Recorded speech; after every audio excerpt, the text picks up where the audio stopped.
it draws a line. It makes really clear to the Houthis and indeed their Iranian backers that attacks onto international maritime navigation is not tolerable. So it feels like it's drawing a line. I think since the Hamas's attack on Israel on October the 7th, there's been understandable concerns about that limited conflict spreading across the region, up on the Lebanon border, in the Red Sea. And the United States in particular, but with her allies, have been trying to run a careful line there to deter the spread from the Houthis and others, whilst not inadvertently causing escalation themselves. So they've been kind of walking a fine line, and I think the large attack on international shipping on Tuesday that was also against U.S. shipping, U.S. Navy and the Royal Navy, was a step too far, and action had to be taken. So overnight, the U.S. military and the British military conducted strikes into Yemen. They were supported by other allied nations, notably Australia, Canada, the Netherlands and Bahrain. We understand all participated, but the strikes were by the Americans and the British. The Americans, we understand, used submarines and ships using Tomahawk missiles, and then the British and Americans used strike aircraft. We understand that they struck 60 targets. This is coming from the US command that runs these sort of operations, Central Command, based in Tampa. 60 targets in 16 different sites, using 100 precision-guided munitions. So quite a considerable strike package. The Royal Air Force were involved in 2 targets. They used 4 RAF Typhoons, supported by a Voyager refueling aircraft.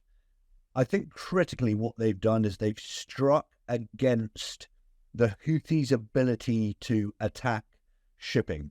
So they've attacked radar sites, missile locations, and drone locations.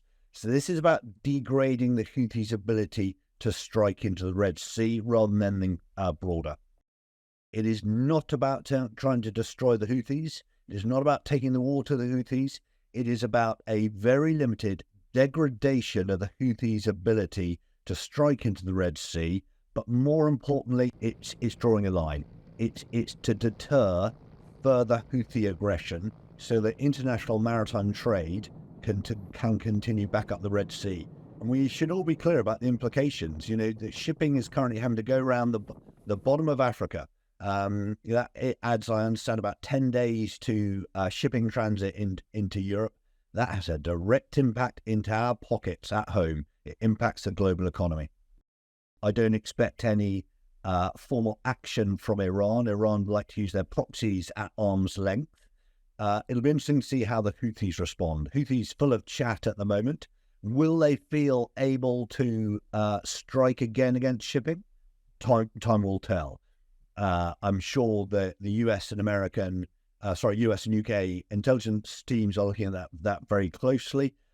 I suspect the Houthis will want to strike against or try and strike against shipping again, and so it's possible there will need to be another round of strikes. But I think what the Americans and British will be hoping is that they can now pause, let a period of soak to see what happens before they consider any further strikes. It does reunite the international community at a time when, quite understandably, there's a lot of conversation about, the nature of Israel's actions. Iran, again, they try and run a fine line. So they use their proxies to cause irritation, a mild word, against Israel. So we know they've been trying to just they don't want the war to really escalate out of control. That doesn't feel as though that's in Iran's interests. But they do want to keep Iran looking in multiple directions. And they've clearly done that with Lebanese Hezbollah in particular, and they've done that with the Houthis in the Red Sea. I think they'll probably feel this is just about tolerable. What I don't think they want, I could be wrong, is for what's happening in Israel and Gaza to spread into a genuine regional conflict.